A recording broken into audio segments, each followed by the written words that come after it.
Welcome students to alpha 360 degree academy. तो बच्चों, आज हम जो रीनीट एग्जाम होने वाली है, तो उस रीनीट एग्जाम में जो इंपॉर्टेंट कंसेप्ट्स आएंगे मे बी, तो उसका हम थोड़ा सा रिवीजन करेंगे विथ न्यूमेरिकल्स। हम रिवीजन करेंगे। तो सब में पहले हम स्टार्ट करेंगे that is the limiting reagent इस कंसेप्ट से। तो शॉर्ट में पहले मैं आपको कंसेप्ट बताता हूं, फिर उसके बाद हम मूव ऑन करेंगे दैट इज द न्यूमेरिकल्स की ओर। तो सब में पहले अगर मैं बात करूं लिमिटिंग रिएजेंट, तो यहां पे देखो जो लिमिटिंग रिएजेंट है,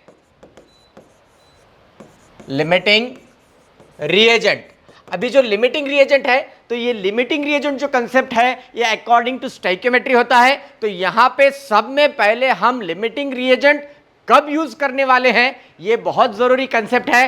तो इसको कब यूज करना है, तो जब क्वेश्चन में जो है दोनों ही रिएक्टेंट का अमाउंट गिवन है, यानी कि क्वेश्चन में अगर रिएक्शन जो है उस रिएक्शन में दो रिएक्टेंट प्रेजेंट है और उस दो रिएक्टेंट का अमाउंट आपको क्वेश्चन में गिवन है, यानी कि अमाउंट क्या क्या हो सकता है, मास हो सकता है, मोल्स हो सकते हैं, वॉल्यूम हो सकता है या नंबर हो सकता है। अगर दोनों ही रिएक्टेंट का अगर आपको क्वेश्चन में अमाउंट गिवन है, तो हम इसको लिमिटिंग रिएजेंट इस कंसेप्ट से सॉल्व करेंगे। तो सॉल्व करने के लिए कुछ स्टेप्स हम अप्लाई करेंगे। सब में पहली जो स्टेप है वो स्टेप 1 हम करेंगे, दैट इज मोल्स कैलकुलेट करेंगे फ्रॉम द गिवन डाटा। क्या कैलकुलेट करेंगे? Moles calculate from the given data. तो मोल्स कैलकुलेट जब हम करेंगे तो उसके बाद हम नेक्स्ट स्टेप की ओर जाएंगे, दैट इज स्टेप 2। तो स्टेप 2 होगा that is reaction, balance chemical reaction लिखना। दैट इज सेकेंड स्टेप जो है वो बैलेंस केमिकल रिएक्शन लिखना रहेगा। सेकेंड स्टेप में हम बैलेंस केमिकल रिएक्शन लिखेंगे। फर्स्ट स्टेप में हम क्या कर रहे हैं, दैट इज मोल्स कैलकुलेट कर रहे हैं from the given data. Moles calculate from given data. तो गिवन डाटा से हम मोल्स कैलकुलेट करेंगे और सेकेंड स्टेप में हम रिएक्शन को बैलेंस कर लिखेंगे। अगर क्वेश्चन में रिएक्शन बैलेंस नहीं है तो आपको उसको करना है, तो इंपॉर्टेंट है, क्योंकि अगर रिएक्शन अनबैलेंस्ड है तो अनबैलेंस रिएक्शन जो है उससे आपका आंसर करेक्ट आने वाला नहीं है। तो रिएक्शन को हमें बैलेंस करना है। तो स्टेप 3 की ओर हम बढ़ते हैं। स्टेप 3 में हम लिमिटिंग रिएजेंट को फाइंड आउट करेंगे, that is find out limiting reagent. Short form में LR लिख रहा हूं, दैट इज लिमिटिंग रिएजेंट। तो हम थर्ड स्टेप में लिमिटिंग रिएजेंट फाइंड आउट करेंगे स्टोइकियोमेट्री का यूज करके। तो यहां पे थर्ड स्टेप हुई और फोर्थ स्टेप जो रहेगी वो फोर्थ स्टेप में अकॉर्डिंग टू लिमिटिंग रिएजेंट हम कैलकुलेशन करेंगे। तो यहां पे जो स्टेप 4 है वो स्टेप 4 क्या है, दैट इज कैलकुलेशंस अकॉर्डिंग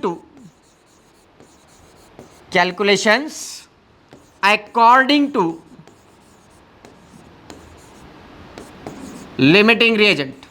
तो जो लिमिटिंग रिएजेंट होगा उसके हिसाब से हम क्या करेंगे, कैलकुलेशन करेंगे। तो ये हुआ छोटा सा कंसेप्ट। आप सब कुछ बहुत अच्छे से पढ़ चुके हैं, आपने एग्जाम भी बहुत अच्छे से दी है, तो आपको वापस से रीनीट एग्जाम देना है। तो इसके लिए ये बस छोटा सा रिवीजन है इस कंसेप्ट के बारे में कि आपको अप्लाई क्या करना है। ज़्यादा डिटेल में तो हम जाएंगे नहीं क्योंकि टाइम आपके पास भी नहीं है। तो शॉर्ट बट स्वीट लेते हुए ये लिमिटिंग रिएजेंट का कंसेप्ट इस तरीके से हमें अप्लाई करना है। तो ये जो स्टेप्स हैं, ये स्टेप्स अब हम क्वेश्चंस में अप्लाई करेंगे और वैसे ही आगे चलकर हम कुछ और न्यूमेरिकल्स देखने वाले हैं, that is the percentage purity पे। तो परसेंटेज प्योरिटी का जब हम कंसेप्ट देखेंगे उसके बाद उसके न्यूमेरिकल देखेंगे। तो यहां पर देखो ये कंसेप्ट। अब इसके बाद मैं चलता हूं इसके क्वेश्चंस की ओर।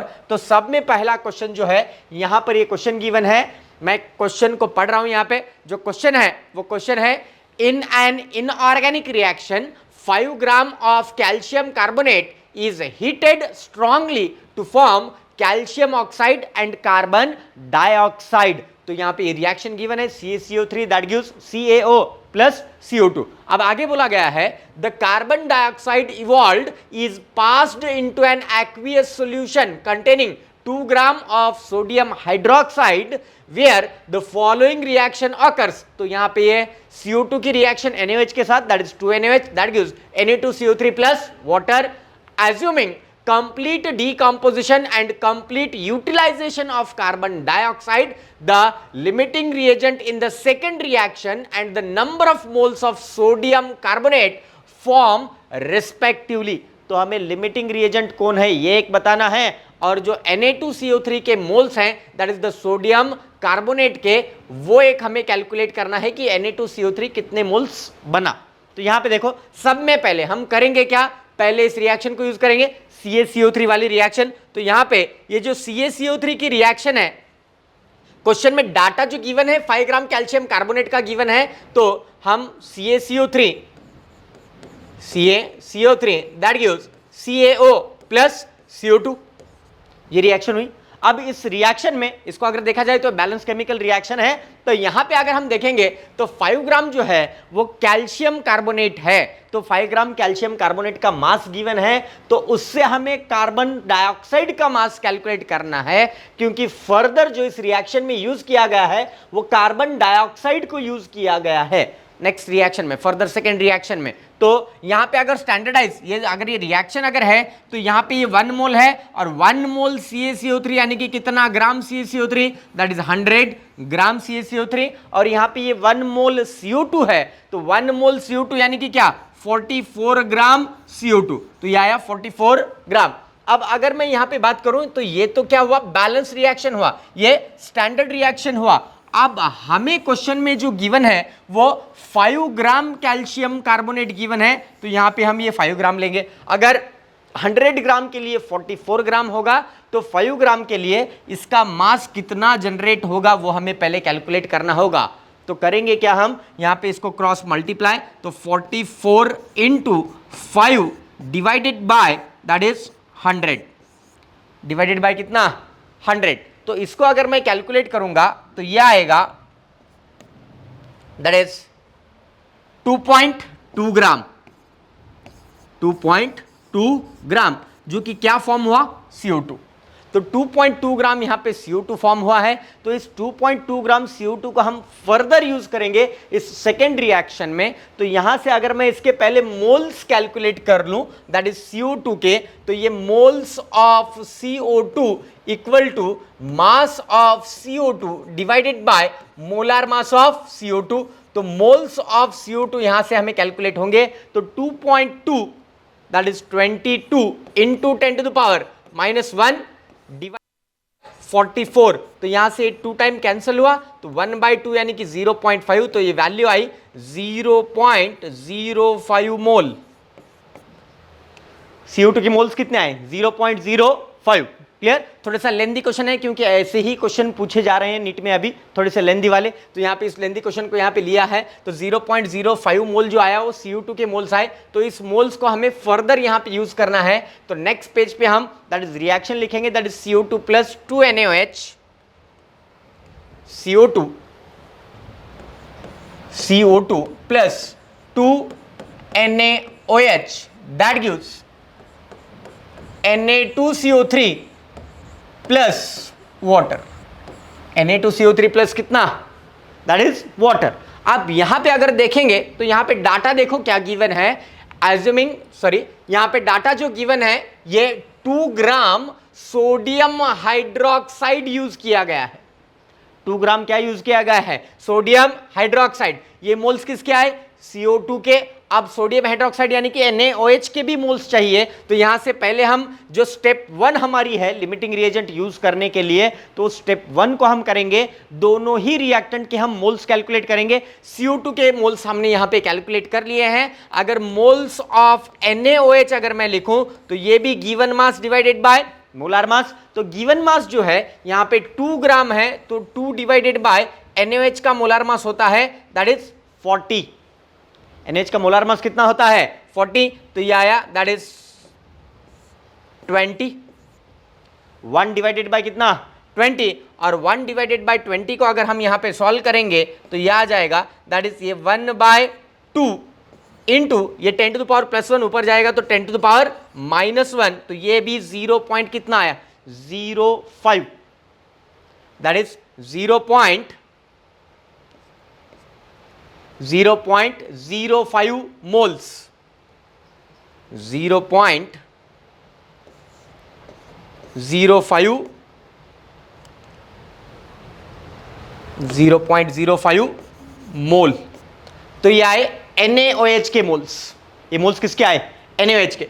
अब CO2 के मोल्स भी 0.05 है और NaOH की भी मोल्स 0.05 है। तो यहां पे जो लिमिटिंग रिएजेंट रहेगा, अब वो देखो हम वो फाइंड आउट करेंगे। ये तो हमने मोल्स कैलकुलेट कर लिए दोनों रिएक्टेंट के।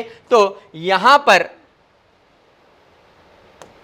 ये रिएक्शन है, ये जो बैलेंस केमिकल रिएक्शन है, इस बैलेंस केमिकल रिएक्शन में ये 1 मोल क्या है? CO2 है। ये 2 मोल क्या है? NaOH है। ये 1 मोल Na2CO3 है और ये 1 मोल है वाटर। ये बैलेंस केमिकल रिएक्शन में है। ये क्वेश्चन में तो डाटा गिवन है नहीं, ये जो मैंने लिखा है इस बॉक्स के अंदर, ये जो रिएक्शन बैलेंस रिएक्शन है, उस बैलेंस रिएक्शन से हमने ये डाटा लिखा है। अभी क्वेश्चन में हमने जो फाइंड आउट किया वो दोनों के भी मोल्स हमने फाइंड आउट कितने किए? 0.05 मोल CO2 है और 0.05 मोल NaOH है। तो ये दोनों का ये डाटा गिवन है। तो अब यहां से इसको लिमिटिंग रिएजेंट में कैसे कन्वर्ट करेंगे? इसको स्टाइकियोमेट्री से डिवाइड कर लो। 0.05 को अगर मैं स्टाइकियोमेट्री से डिवाइड करूं, स्टाइकियोमेट्री CO2 की है 1, that is the stoichiometric coefficient.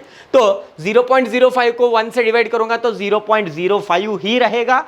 और यहां पे इस 0.05 को अगर मैं 2 से डिवाइड करूंगा तो ये 0.025 बनेगा। तो जो स्मॉल नंबर रहेगा वो स्मॉल नंबर लिमिटिंग रिएजेंट होता है। तो स्मॉल नंबर जो आया वो स्मॉल नंबर आया NaOH के लिए। स्मॉल नंबर किसके लिए आया?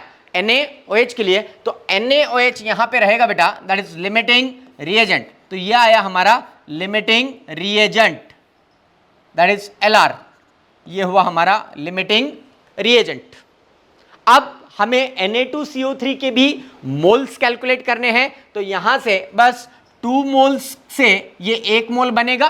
तो 0.05 मोल से ये कितना बनेगा इसको देखना है, हमें कैलकुलेट करना है। क्योंकि लास्ट स्टेप जो है वो हम कैलकुलेशंस करेंगे किसका यूज करते हुए? दैट इज लिमिटिंग रिएजेंट का। तो लिमिटिंग रिएजेंट हमारा NaOH है। तो 2 मोल से अगर 1 मोल बनता है तो 0.05 से कितना बनेगा? तो यहां पे इसको अगर मैं कैलकुलेट करूं तो ये 0.05 मल्टीप्लाइड बाय 1 और डिवाइड बाय कितना हो जाएगा? 2। तो आंसर आएगा दैट इज 0.025 मोल। तो NaOH के Na2CO3 के जो मोल्स आए वो Na2CO3 के मोल्स कितने रहेंगे? That is 0.05।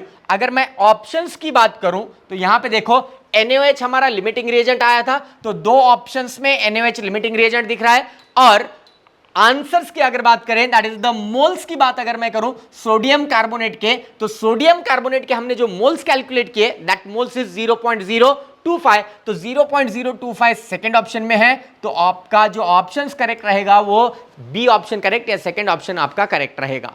तो ये हुआ लिमिटिंग रिएजेंट का कंसेप्ट। इस तरीके से हम इसको अप्लाई करते हैं। चलो बढ़ते हैं नेक्स्ट क्वेश्चन की ओर। तो अब अगर नेक्स्ट क्वेश्चन की अगर मैं बात करूं तो नेक्स्ट क्वेश्चन भी दैट इज लिमिटिंग रिएजेंट वाला ही क्वेश्चन है। तो यहां पे ये जो लिमिटिंग रिएजेंट का क्वेश्चन है, अब देखो यहां पे ये zinc reacts with dilute sulphuric acid according to this reaction the hydrogen gas produced used for the reduction of copper two oxide. यानी कि फर्स्ट रिएक्शन में जो हाइड्रोजन प्रोड्यूस हुआ है वो उसको फर्दर यूज किया गया है कॉपर ऑक्साइड का रिडक्शन करने के लिए। अब यहां पे आपको मास गिवन है 13 gram zinc reacts with 19.6 gram sulphuric acid. 13 gram zinc use किया गया है 19.6 ग्राम सल्फ्यूरिक एसिड के लिए। And the hydrogen obtained is passed over 24 gram copper oxide, then limiting reagent in the reduction reaction and the mass of copper form. तो हमें limiting reagent एक बताना है और मास ऑफ कॉपर एक बताना है। तो यहां पे सब में पहले ये जिंक और H2SO4 इन दोनों का मास गिवन है, तो इन दोनों के पहले मोल्स हम कैलकुलेट करेंगे। अब यहां पे जिंक का, कॉपर का एटॉमिक मास क्वेश्चन में गिवन है 64 हमें लेना है, और जिंक का एटॉमिक मास जो होता है वो जिंक का एटॉमिक मास होता है 65। तो सब में पहले हम कैलकुलेट करेंगे moles, that is zinc and H2SO4 के। तो यहां पे अगर मैं लिखूं moles of zinc equal to given mass है जिंक का 13 और मोलार मास होता है जिंक का 65, तो ये 5 टाइम्स कैंसिल होगा, यानी कि ये आया 0.2 मोल, 0.2 मोल। तो ये तो जिंक के मोल हुए। अब सल्फ्यूरिक एसिड की अगर मैं बात करूं तो moles of sulphuric acid that is H2SO4 equal to, इसका गिवन मास है 19.6 यानी कि 196 into 10 to the power -1 divided by H2SO4 का मोलार मास होता है 98। अगर कैंसिल करेंगे तो 2 टाइम कैंसिल होगा, तो 2 इंटू 10 टू द पावर -1 यानी कि ये भी कितना आया 0.2 मोल, ये भी कितना आया 0.2 मोल। अब ये तो हुए इसके मोल, दैट इज जिंक और H2SO4 के। अब यहां से हमें हाइड्रोजन के मोल्स पहले कैलकुलेट करने पड़ेंगे, और जितना हाइड्रोजन फॉर्म हुआ है वो फर्दर यूज किया गया है नेक्स्ट रिएक्शन में। तो पहले दैट इज जो फर्स्ट वाली रिएक्शन है Zn plus H2SO4 that gives Zn plus H2SO4 that gives ZnSO4 plus H2, ZnSO4 plus H2। अगर मैं यहां से देखूं तो ये भी रिएक्शन बैलेंस रिएक्शन है, तो ये बैलेंस रिएक्शन में Zn 1 मोल है, H2SO4 1 मोल है और ZnSO4 1 मोल है और H2 भी कितना है 1 मोल है। ये बैलेंस केमिकल रिएक्शन में ये 1 मोल अवेलेबल है। अब अगर क्वेश्चन की बात करें तो क्वेश्चन में हमने जो कैलकुलेट किया है जिंक के मोल 0.2 है और H2SO4 के मोल भी 0.2 है, तो यहां पर ये लिखूंगा मैं 0.2 मोल, 0.2 मोल जिंक है और 0.2 मोल जो है वो H2SO4 है। अगर स्टोइकियोमेट्री की बात करें Zn की और H2SO4 की, तो दोनों का जो स्टोइकियोमेट्रिक कोएफिशिएंट है वो दोनों का स्टोइकियोमेट्रिक कोएफिशिएंट 1 है, तो उसके हिसाब से दोनों के लिए नंबर सेम ही आएगा। तो जिसका नंबर छोटा होता है उसको हम लिमिटिंग रिएजेंट कहते हैं, लेकिन यहां पे दोनों का नंबर क्या है सेम, दैट इज 0.2 को 1 से डिवाइड करूंगा तो 0.2 ही रहेगा, और इस 0.2 को 1 से डिवाइड करूंगा तो ये भी 0.2 ही रहेगा। तो यहां पे दोनों भी जो हुए वो लिमिटिंग रिएजेंट हुए, लेकिन ये फर्स्ट रिएक्शन में, ये कौन सी रिएक्शन में फर्स्ट, लेकिन हमें जो पूछा गया है वो सेकंड रिएक्शन में लिमिटिंग रिएजेंट कौन है ये पूछा गया है। तो यहां से कैलकुलेट कर लेंगे हम क्या हाइड्रोजन, तो H2SO4 से कैलकुलेट कर लो या जिंक से, क्योंकि दोनों भी लिमिटिंग रिएजेंट है। 1 मोल से अगर 1 मोल बनेगा तो 0.2 से ये भी कितना बनेगा, दैट इज 0.2 मोल। तो फर्स्ट रिएक्शन के अकॉर्डिंग हाइड्रोजन के जो मोल आए वो 0.2 है। अब अगर मैं सेकेंड रिएक्शन की बात करूं तो सेकेंड रिएक्शन में देखो Cu कॉपर ऑक्साइड की रिएक्शन हाइड्रोजन के साथ है और कॉपर प्लस वाटर बना है, तो CuO plus H2 that is CuO plus H2 that gives Cu plus H2O। तो ये रिडक्शन रिएक्शन है, यहां पर ये बैलेंस रिएक्शन है। अगर इसकी बात करूं तो यहां पर भी अकॉर्डिंग टू स्टोइकियोमेट्री ये है 1 मोल, ये भी है 1 mole, that is this one is also 1 mole and ये भी है 1 मोल। अब वैल्यूज की अगर बात करें तो देखो क्वेश्चन से हमने ये डाटा पहले फाइंड आउट कर लिया कि हाइड्रोजन कितना मोल बना, दैट इज 0.2 मोल, तो यहां पे लिखूंगा मैं ये 0.2 मोल। अब रहा सवाल CuO का, कॉपर ऑक्साइड का, तो यहां पे कॉपर ऑक्साइड का क्वेश्चन में हमें मास गिवन है वो है 24 ग्राम, 24 ग्राम। अगर मैं इसको मोल्स में कन्वर्ट करूं, जो कि कॉपर ऑक्साइड के मोल्स हमें सेकंड रिएक्शन में लगने वाले हैं, तो यहां पे moles of copper oxide equal to given mass है 24 और मोलार मास जो है कॉपर का है 64 और ऑक्सीजन का होता है 16। तो 64 और 16 अगर मैं करूंगा तो वो आएगा 80। 64 प्लस 16 अगर मैं करूंगा तो वो कितना आएगा 80। तो यहां पे इसको अगर हम कैंसिल करेंगे तो ये 12 टाइम जाएगा और ये 40 टाइम जाएगा। इसको फर्दर अगर सॉल्व करूं तो फर्दर सॉल्व करने पर ये हो जाएगा दैट इज 3 टाइम और ये 10 टाइम्स। और इसको अगर सॉल्व करूं तो फाइनल जो आंसर आएगा वो आएगा 0.3 मोल, 0.3 मोल। तो 0.3 मोल किसके आए? कॉपर ऑक्साइड के। तो ये फर्दर हम यहां पे इस रिएक्शन में यूज करेंगे तो ये रहा ये 0.3 मोल। अब अगर मैं लिमिटिंग रिएजेंट की बात करूं तो कॉपर ऑक्साइड का भी स्टोइकियोमेट्रिक कोएफिशिएंट 1 है, हाइड्रोजन का भी स्टोइकियोमेट्रिक कोएफिशिएंट 1 है, और इस मोल को इस स्टोइकियोमेट्रिक कोएफिशिएंट से डिवाइड करेंगे तो जो छोटा नंबर आएगा वो छोटा नंबर क्या होगा? Limiting reagent. तो यहां पे 0.3 डिवाइड बाय 1 करूंगा तो 0.3 और 0.2 डिवाइड बाय 1 करूंगा 0.2। तो यहां पे लिमिटिंग रिएजेंट हुआ हाइड्रोजन, क्योंकि नंबर छोटा आया हाइड्रोजन के लिए तो हाइड्रोजन बनेगा लिमिटिंग रिएजेंट। और हमें मास जो पूछा गया है वो हमें मास पूछा गया है दैट इज द कॉपर का मास ऑफ कॉपर हमें कैलकुलेट करना है। तो यहां पे ये मोल्स ऑफ कॉपर आएंगे दैट इज 1 मोल से अगर 1 मोल बनेगा तो 0.2 से ये 0.2 मोल फॉर्म होगा, जो कि कॉपर के ये मोल हैं, लेकिन हमें कॉपर का बताना है मास। तो mass of copper equal two moles of copper multiplied by molar mass of copper.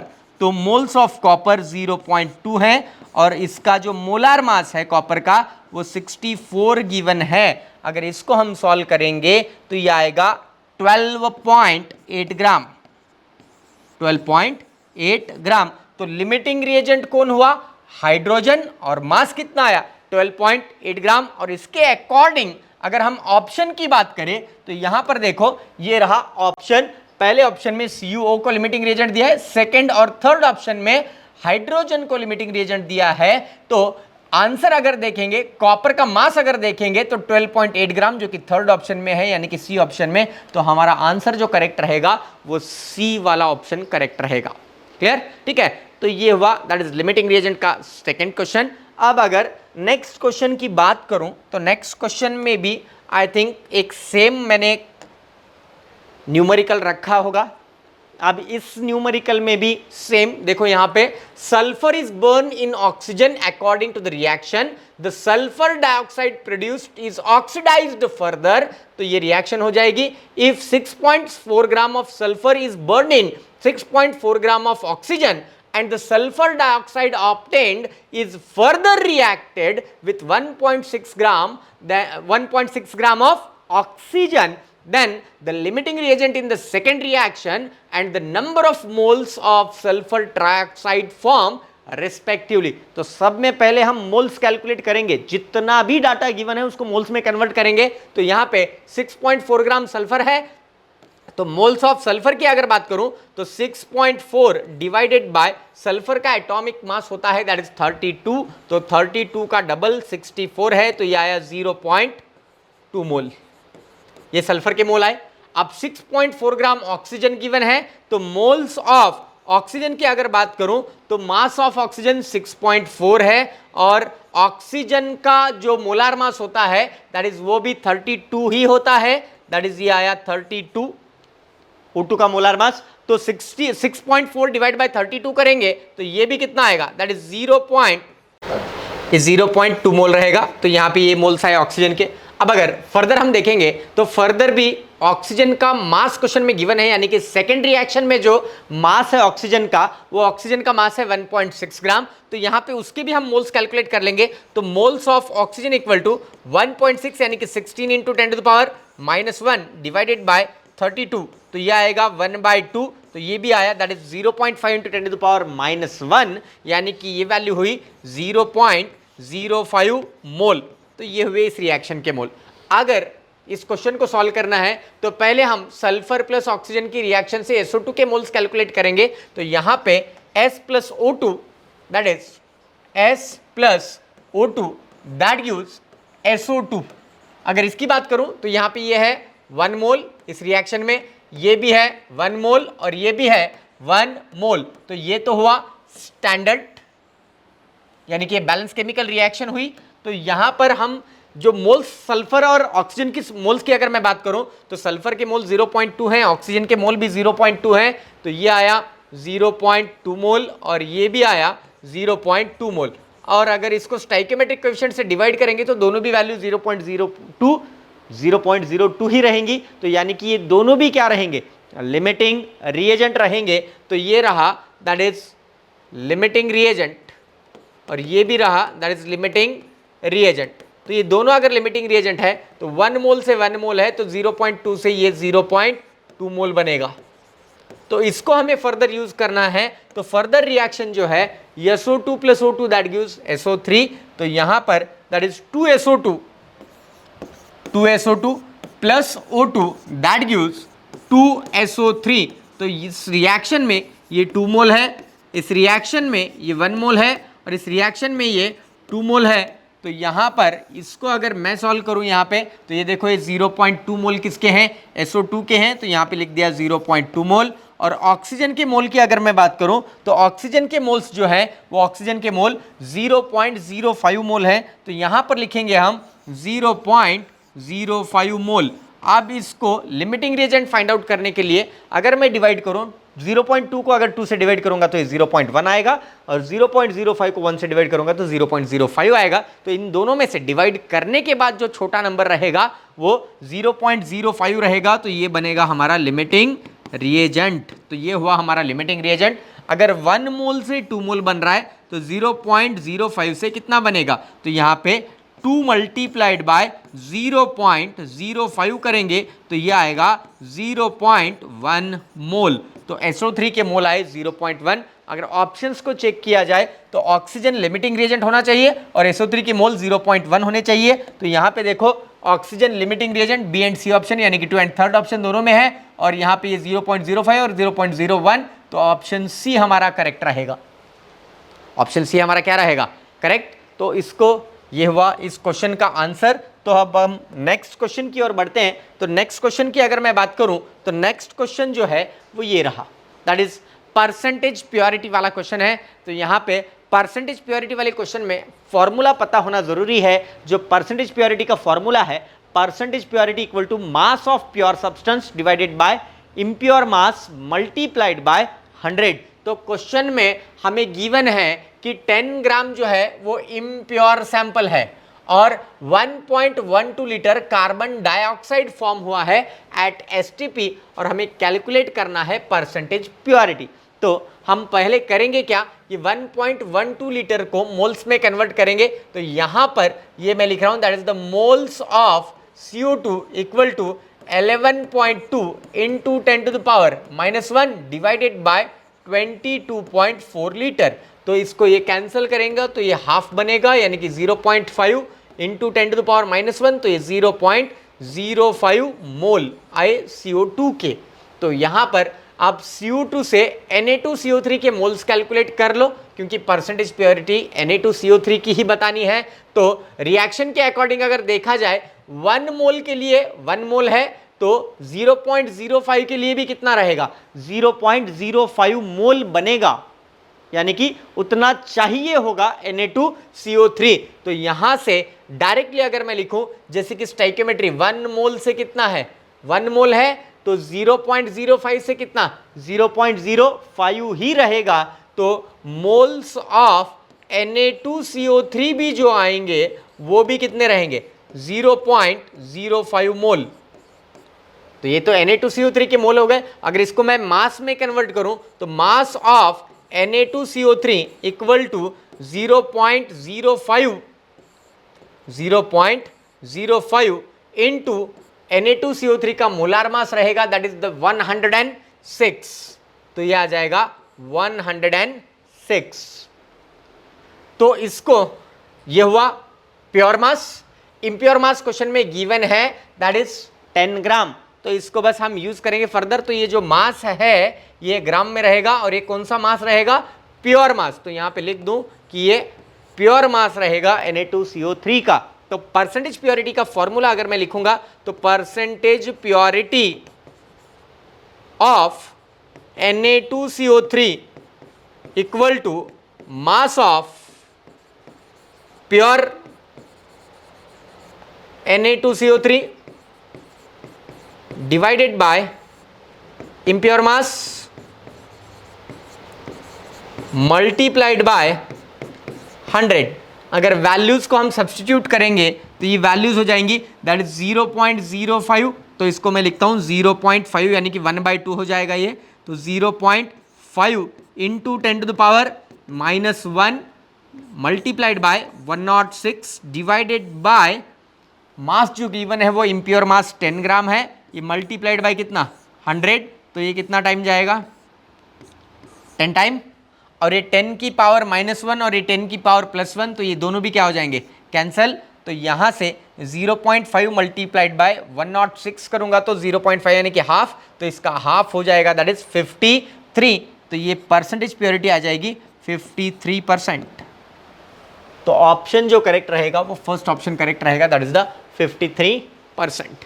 Clear. तो ये हुआ क्वेश्चन परसेंटेज प्योरिटी का। अगर नेक्स्ट क्वेश्चन की बात करूं तो नेक्स्ट क्वेश्चन जो है वो देखो यहाँ पे same that is the percentage purity का ही क्वेश्चन है, लेकिन यहाँ पे परसेंटेज प्योरिटी गिवन है इस क्वेश्चन में दैट इज कार्बाइड की, कैल्शियम कार्बाइड की, और 25 gram of this impure sample react completely with excess of water according to this reaction the volume of acetylene gas obtained, यानी कि C2H2 का हमें वॉल्यूम पूछा है एट STP पे। तो करेंगे क्या, सब में पहले आपको ये परसेंटेज प्योरिटी गिवन है, इम्प्योर मास गिवन है, तो फॉर्मूला का यूज करेंगे दैट इज परसेंटेज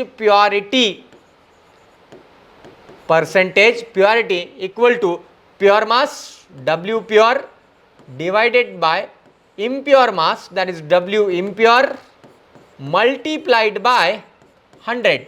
अगर वैल्यू सब्स्टिट्यूट करूं तो परसेंटेज प्योरिटी की वैल्यू 64 है, इक्वल टू मास प्योर पता नहीं है तो प्योर मास को प्योर मास लिख दिया, डिवाइडेड में यहाँ पे 25 इम्प्योर मास है और मल्टीप्लाइड बाय 100, तो ये कितना टाइम कैंसिल होगा 4 टाइम, तो इधर 4 डिवाइड में चला जाएगा, तो mass of pure equal to आया दैट इज 64 डिवाइडेड बाय 4, तो ये 16 टाइम कैंसिल हो जाएगा।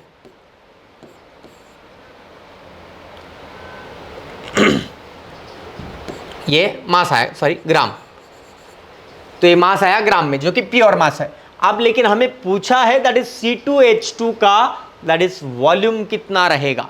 अब अगर मैं इसको मोल्स में कन्वर्ट करूं तो ये कैल्शियम कार्बाइड का मास है, तो कैल्शियम कार्बाइड के मोल्स अगर मैं बात करूं तो मोल्स ऑफ CaC2, तो मास 16 ग्राम है, इसका मोलार मास कैल्शियम का 40 होता है और प्लस कार्बन का दैट इज 2 कार्बन है, तो हो जाएगा दैट इज 24, तो 40 + 24 दैट इज 64, तो ये 4 टाइम जाएगा और 1/4 यानी कि 0.25 मोल।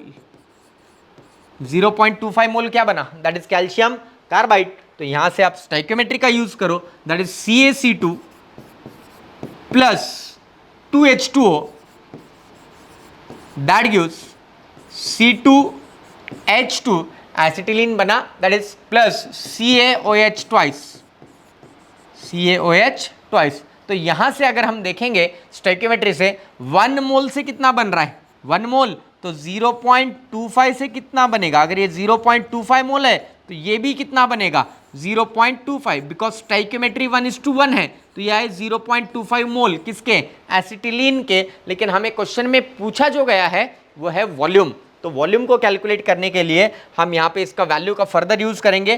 तो वॉल्यूम पहले तो ये मोल्स किसका रहेगा C2H2 के, इक्वल टू वॉल्यूम किसका रहेगा C2H2 का एट STP डिवाइडेड बाय कितना करेंगे 22.4, तो ये 22.4 से डिवाइड, तो यहाँ पे ये वैल्यू बनी थी कितनी दैट इज 0.25 यानी कि 1/4 मल्टीप्लाइड बाय 22.4, और ये आएगा volume of C2H2 eight STP, तो ये रहेगा 5.6 लीटर। तो वॉल्यूम ऑफ C2H2 जो आया वो आया 5.6 लीटर। तो आंसर एक बार चेक कर लो, तो आंसर में अगर हम देखेंगे तो 5.6 litre that is third option है, तो आपका 5.6 लीटर थर्ड ऑप्शन करेक्ट है। क्लियर। तो ये हुए परसेंटेज प्योरिटी के क्वेश्चन। अब अगर और एक क्वेश्चन है तो परसेंटेज प्योरिटी का हम वो देखते हैं, अगर नहीं है तो हम फर्दर कंसेप्ट की ओर बढ़ते हैं। फर्दर जो है वो केमिकल काइनेटिक्स का कंसेप्ट है that is the zero order reaction. अब जीरो ऑर्डर रिएक्शन का यहाँ पे क्वेश्चन गिवन है, तो बार बार क्वेश्चन पूछे जाते हैं जीरो ऑर्डर और फर्स्ट ऑर्डर पे। क्लियर? तो जीरो ऑर्डर का इस बार जो पूछा गया था वो ग्राफ पूछा गया था, तो यहाँ पे मैंने न्यूमेरिकल्स को इन्वॉल्व किया है। मे भी पॉसिबिलिटी है कि आ सकता है। तो यहाँ पे अगर देखेंगे तो for a zero order reaction the rate constant is, rate constant की वैल्यू दी गई है 0.02। If the initial concentration of reactant is 0.2, यानी कि ए नॉट की वैल्यू गिवन है 0.2, time required for complete consumption of reactant पूछा है, यानी कि कंप्लीट कंजम्पशन होना चाहिए रिएक्टेंट का। तो फॉर्मूला जो होता है जीरो ऑर्डर का, AT equal to A naught minus के T, AT equal to A naught minus के टी, यानी कि concentration of A after time T, concentration of reactant that is initial concentration है ये, के रेट कांस्टेंट है और टी टाइम है। तो यहाँ पे वैल्यूज को अगर देखेंगे तो time required for complete combustion, combustion नहीं, कंप्लीट कंजम्पशन। तो कंप्लीट कंजम्पशन का मतलब इसकी वैल्यू कितनी होगी? जीरो। AT की वैल्यू कितनी हो जाएगी? जीरो, क्योंकि कंप्लीट कंज्यूम होना चाहिए, तो AT जीरो होना चाहिए। और ए नॉट की वैल्यू हमें क्वेश्चन में गिवन है, तो ये माइनस के टी अगर इधर जाएगा तो ये प्लस के टी बनेगा। तो चलो मैं इसको एक काम करता हूँ, पहले इसको रीअरेंज करता हूँ। दैट इज, तो ये तो जीरो बन गया, तो ये माइनस के टी अगर इधर आएगा तो प्लस के टी हो जाएगा। और हमें पूछा क्या गया है? टाइम पूछा गया है, तो time equal to A naught divided by k बनेगा। ए नॉट डिवाइड बाय क्या? के। तो इसकी तो वैल्यू जीरो हो गई थी, तो यहाँ पे ए नॉट जो है वो ए नॉट हमें गिवन है 0.02, यानी कि 2 इंटू 10 टू द पावर -2, और के की वैल्यू गिवन है 0.2, तो 0.2 यानी कि 2 इंटू 10 टू द पावर -1। अगर यहाँ से अगर मैं बात करूँ तो अभी देखो ये that is 2 into 10 to the power 0.02, that is the rate constant. उल्टा लिख दिया मैंने, सॉरी। रेट कांस्टेंट की वैल्यू 0.02 है, तो यहाँ पे रेट कांस्टेंट के जगह हम रेट कांस्टेंट रखेंगे। मैंने ए नॉट की जगह रेट कांस्टेंट रख दिया, और यहाँ पे कॉन्सेंट्रेशन ऑफ रिएक्टेंट की जगह उल्टी वैल्यू, मतलब इसको रफ करके यहाँ पे इसको सीधे करेंगे। दैट इज, यहाँ से अगर देखेंगे तो यहाँ पे एक इनिशियल कॉन्सेंट्रेशन ऑफ रिएक्टेंट कितना है? 0.2 है, तो ये 0.2 यानी कि 2 इंटू 10 टू द पावर -1, और रेट कांस्टेंट की वैल्यू 0.02, यानी कि 2 इंटू 10 टू द पावर कितना? -2, तो 2 से 2 कैंसिल हो जाएगा, 10 टू द पावर -2 ऊपर जाएगा, 10 की पावर +2 हो जाएगा, यानी कि बचेगा कितना? 10। तो जो टाइम कंज्यूम होगा वो रहेगा 10 सेकेंड्स। तो ऑप्शन सेकेंड जो है हमारा वो करेक्ट आंसर रहेगा। क्लियर? तो चलो बढ़ते हैं नेक्स्ट क्वेश्चन की ओर। अगर नेक्स्ट क्वेश्चन की अगर मैं बात करूं तो यहाँ पे ये रहा हमारा नेक्स्ट क्वेश्चन। इस क्वेश्चन में क्या है? A reactant undergoing zero order decomposition has concentration 0.9 मोल पर litre initially, after 20 seconds the concentration becomes 0.5, यानी कि 20 सेकेंड के बाद कॉन्सेंट्रेशन इतना हुआ, इनिशियली इतना था, और टाइम जो इसको लगा है वो 20 सेकेंड्स यहाँ पे गिवन है। The time required for the concentration to become 0.1, तो यहाँ से 0.9 से 0.1 होने के लिए कितना टाइम लगेगा वो हमें पूछा गया। तो पहले जो डाटा गिवन है उसका यूज कर लो। तो यहाँ से अगर डाटा का यूज कर लो तो AT equal to A naught minus के टी, ये हमारा जीरो ऑर्डर का फॉर्मूला है। तो आपको टाइम गिवन है, ए नॉट गिवन है, AT गिवन है, तो कैलकुलेट क्या होगा? के। कैलकुलेट क्या होगा? के। तो यहाँ से अगर मैं रीअरेंज करूँ तो माइनस के टी इधर आएगा, प्लस के टी बनेगा, और ये ए नॉट माइनस क्या बनेगा? AT। और ये अगर हमें के की वैल्यू पता करनी है तो k equal to A naught minus AT divided by क्या बनेगा? टी।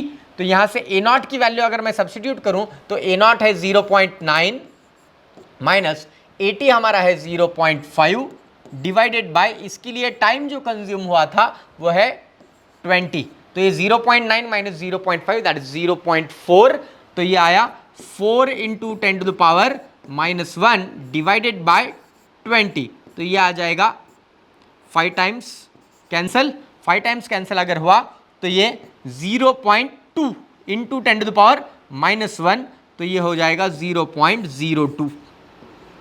ये आई रेट कांस्टेंट की वैल्यू के की, ये इस पहले गिवन डाटा से। अब आगे बोला है the time required for the concentration to become 0.1। अभी टी की वैल्यू हमें पूछी गई है, के तो कांस्टेंट है, के भी सेम रहेगा।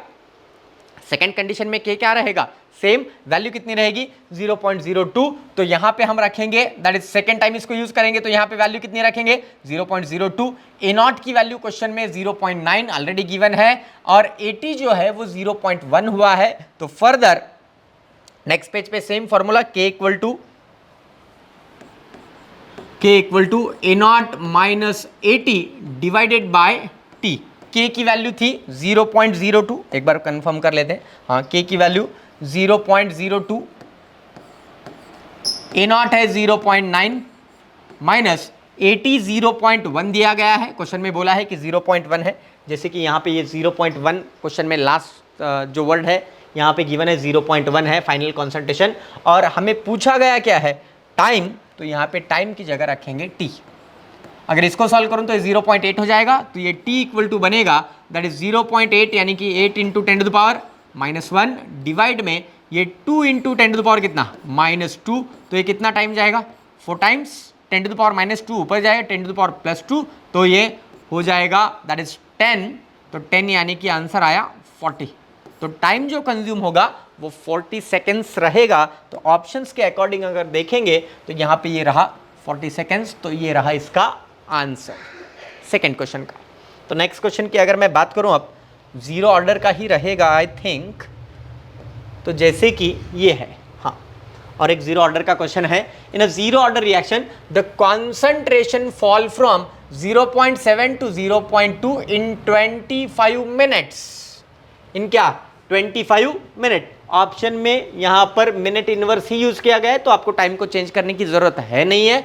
तो यहाँ पे आपको रेट ऑफ रिएक्शन पूछा है, और जीरो ऑर्डर के लिए बच्चे भूल जाते हैं काफी टाइम पे, तो जीरो ऑर्डर के लिए R इक्वल टू क्या होता है K, यानी कि जो रेट कांस्टेंट की वैल्यू है वही किसकी वैल्यू रहेगी, रेट की वैल्यू रहेगी। हमें रेट ऑफ रिएक्शन पूछा है, यानी कि अगर हमने K कैलकुलेट कर लिया तो हमारी वैल्यू किसकी आएगी R की। तो सेम जो फॉर्मूला है that is 80 equal to A naught minus के टी। अभी जैसे रीअरेंज किया था माइनस के टी इधर जाएगा प्लस के टी हो जाएगा, तो ये ए नॉट माइनस क्या बनेगा 80, और ये के इक्वल टू क्या बनेगा ए नॉट माइनस 80 डिवाइडेड बाई क्या टी। तो यहाँ से ए नॉट की वैल्यू जो है वो ए नॉट की वैल्यू है 0.7 माइनस इसकी वैल्यू आफ्टर टाइम टी ये 0.2 डिवाइडेड बाय टाइम जो है वो 25 है, तो ये 0.7 माइनस 0.2 दैट इज 0.5, ये बना 0.5, और ये 25 को अगर मैं 0.25 लिख दूं तो 1/4 हो जाएगा, तो 4 ऊपर चला जाएगा, तो ये चलो चाहे तो लिख दूं that is 0.25 into 10 to the power +2। अब ये 10 टू द पावर +2 ऊपर जाएगा, तो 10 टू द पावर कितना बनेगा -2 बनेगा, और ये 0.5 और इसको 1/4 लिखूंगा तो 4 ऊपर चला जाएगा, तो 0 मल्टीप्लाइड बाई 4 कितना आ जाएगा 2, और ये वैल्यू बनेगी 2 इंटू 10 टू द पावर -2। तो यहाँ पे ये हमारा आंसर रहेगा that is 0.02, that is the second one. तो ये रहा इसका answer, that is zero order kinetics के कुछ यहाँ पे क्वेश्चन लिए गए हैं। तो नेक्स्ट क्वेश्चन की अगर मैं बात करूं तो नेक्स्ट क्वेश्चन जो है मैकेनिज्म ऑफ रिएक्शन पे है। बहुत साल हो गए इस पे क्वेश्चन पूछे हुए, तो पॉसिबिलिटी है कि मैकेनिज्म ऑफ रिएक्शन की क्वेश्चन में मैकेनिज्म देकर आपको ऑर्डर पूछी जाए। तो यहाँ पे ये रहा that is equilibrium reaction given है, और ये स्लो रिएक्शन जो रहती है वो रेट डिटरमाइनिंग स्टेप होती है। तो यहाँ पे अगर स्लो रिएक्शन के अकॉर्डिंग यहाँ पे अगर मैं रेट लॉ लिखूंगा तो R इक्वल टू K2 हम बोलेंगे, क्योंकि सेकेंड रिएक्शन है तो उसका रेट कांस्टेंट हम K2 लेंगे, तो इनटू ये N2O2 की स्टोइकियोमेट्रिक कोएफिशिएंट 1 है और H2 का भी स्टोइकियोमेट्रिक कोएफिशिएंट 1 है। अब अगर देखा जाए तो ये जो है N2O2 ये इंटरमीडिएट है, क्योंकि फर्स्ट रिएक्शन में फॉर्म हुआ बाद में सेकेंड रिएक्शन में यूज हुआ, तो रेट लॉ में जो इंटरमीडिएट्स होते हैं वो नहीं होते हैं, तो इसको हमें रिप्लेस करना पड़ेगा। इसके लिए हम इक्विलिब्रियम रिएक्शन का यूज करेंगे फर्स्ट रिएक्शन का। अगर फर्स्ट रिएक्शन का K इक्विलिब्रियम अगर मैं लिखूं तो K इक्विलिब्रियम इक्वल टू आएगा concentration of N2O2 divided by concentration of NO का स्क्वायर, कॉन्सेंट्रेशन ऑफ NO का स्क्वायर। अगर मैं इसको रीअरेंज करूं कॉन्सेंट्रेशन ऑफ N2O2 के अकॉर्डिंग, तो concentration of N2O2 equal to K equilibrium into concentration of NO का स्क्वायर। अगर इसको सब्सटीट्यूट कर दे यहाँ पे, ये N2O2 की ये जो वैल्यू है अगर हम यहाँ पे इसको सब्स्टिट्यूट कर दें तो R इक्वल टू ये हो जाएगा that is K2 into K equilibrium into concentration of NO का square into concentration of H2। Clear? और ये दोनों का मिलकर दैट इज एक न्यू कांस्टेंट बनेगा that is K।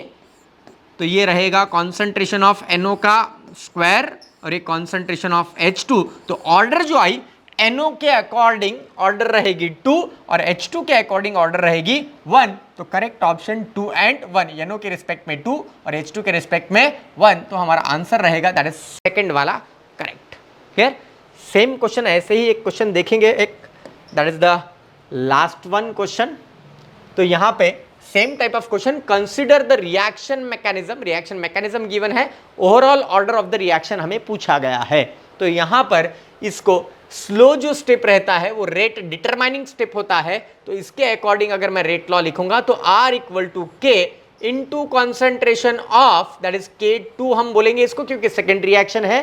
R equal to K2 into concentration of NO2 into concentration of NO3। अगर NO2 और NO3 की अगर मैं बात करूं तो NO2 और NO3 दोनों भी इंटरमीडिएट हैं, क्योंकि फर्स्ट रिएक्शन में जो प्रोडक्ट फॉर्म हुआ है वही फर्दर सेकेंड रिएक्शन में यूज किया गया है। तो इसको रिप्लेस करने के लिए हमारी जो फर्स्ट रिएक्शन है इक्विलिब्रियम रिएक्शन उसका हम यूज करेंगे। तो फर्स्ट रिएक्शन के अकॉर्डिंग K इक्विलिब्रियम हम लिखेंगे। तो K equilibrium equal to concentration of NO2 into concentration of NO3। दोनों का स्टोइकियोमेट्रिक कोएफिशिएंट 1 है तो पावर में 1 ही रहेगा, divided by concentration of N2O5।